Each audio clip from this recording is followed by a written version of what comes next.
Doa sebelum belajar.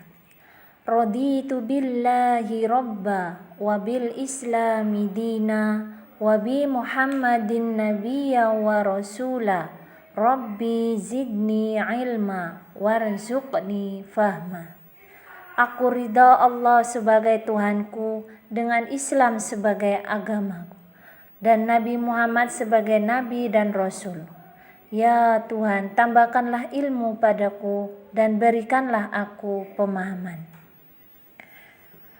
Assalamualaikum warahmatullahi wabarakatuh. Hai anak-anakku yang sholih dan sholihah.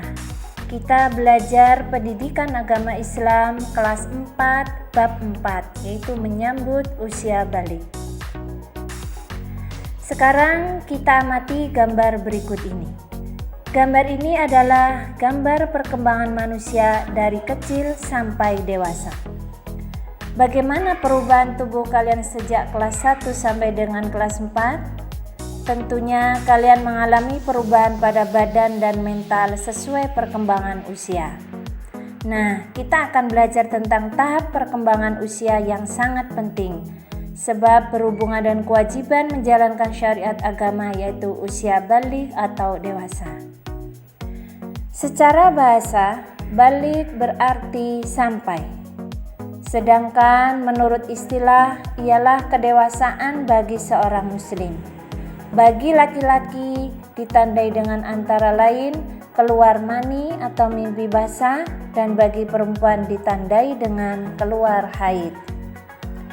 Pada materi ini kita akan belajar tentang tanda-tanda balik dalam pandangan ilmu fikih dan ilmu biologi. Pandangan ilmu fikih merupakan kajian para ulama fikih, sedangkan ilmu biologi adalah hasil penelitian para ilmuwan yang menekuni biologi.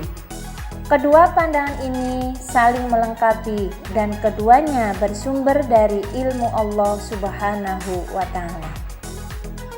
Pada subbab yang pertama ini kita akan pelajari tentang tanda-tanda usia balik menurut ilmu fikih.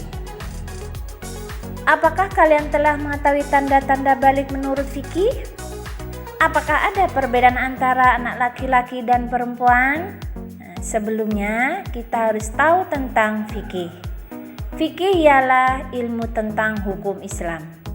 Fikih membahas tentang tata aturan ibadah, baik yang berhubungan dengan Allah Subhanahu wa Ta'ala atau yang berhubungan dengan sesama manusia.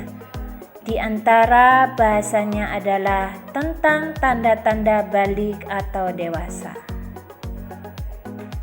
Selanjutnya, tanda-tanda balik terjadi pada anak laki-laki dan perempuan.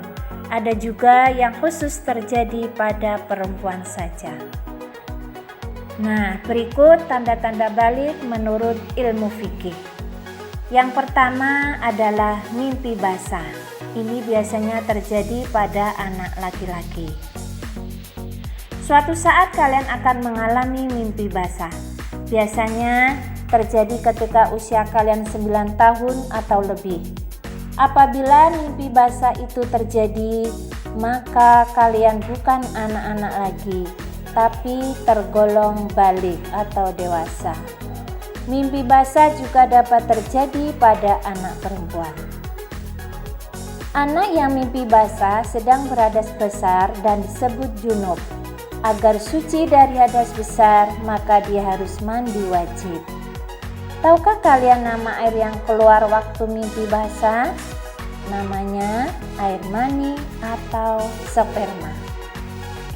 Yang kedua adalah haid atau menstruasi bagi anak perempuan.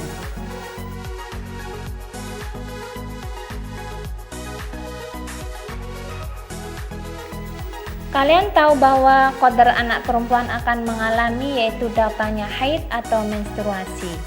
Datangnya haid menandakan bahwa kalian telah balik. Datangnya awal haid sebagai tanda balik tidak bisa dipastikan di usia berapa kalian akan mengalaminya. Bisa jadi ia datang ketika kalian kelas 4, 5, atau kelas 6. Untuk itu, bersiaplah menyambut dengan ilmu dan mental yang kuat. Yang ketiga, itu berumur 15 tahun. Dengan sempurnanya berumur 15 tahun bagi anak laki-laki dan perempuan dengan berdasar perhitungan kalender Hijriah. Anak laki-laki dan perempuan yang sudah mencapai usia 15 tahun, ia telah mencapai usia balik, meskipun sebelumnya tidak mengalami tanda-tanda balik lainnya. Kewajiban mandi yang berhadas besar. Anak yang mengalami mimpi basah dan haid itu sedang berhadas besar. Untuk bersuci dari hadas besar dan bisa melakukan ibadah seperti sholat dan membaca Al-Quran, maka ia wajib mandi terlebih dahulu. Tata cara mandi adalah sebagai berikut. Yang pertama adalah niat mandi besar. Yang kedua, mencuci kedua telapak tangan sebanyak 3 kali. Selanjutnya, mencuci alat kelamin dengan telapak kiri. Kemudian, membersihkan tangan kiri yaitu dengan menggosokkan ke tanah atau pakai sabun. Kemudian lanjutnya berwudu sempurna.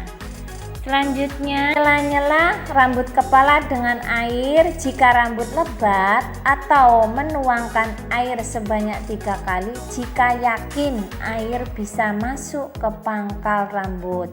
Kemudian selanjutnya, menuangkan air pada anggota badan. Dan yang terakhir, membasuh kaki. Niat mandi dilakukan dalam hati pada awal basuhan anggota badan. Adapun larangan bagi orang yang berhadas besar, yang pertama adalah sholat, sujud tilawah, dan sujud syukur. Kemudian membaca, menyentuh, dan membawa Al-Quran. Kemudian yang ketiga adalah dilarang tawaf. Yang keempat, dilarang berdiam diri di masjid. Demikian tanda-tanda balik menurut ilmu fikih. Sampai jumpa di pertemuan berikutnya. Semoga bermanfaat. Wassalamualaikum warahmatullahi wabarakatuh.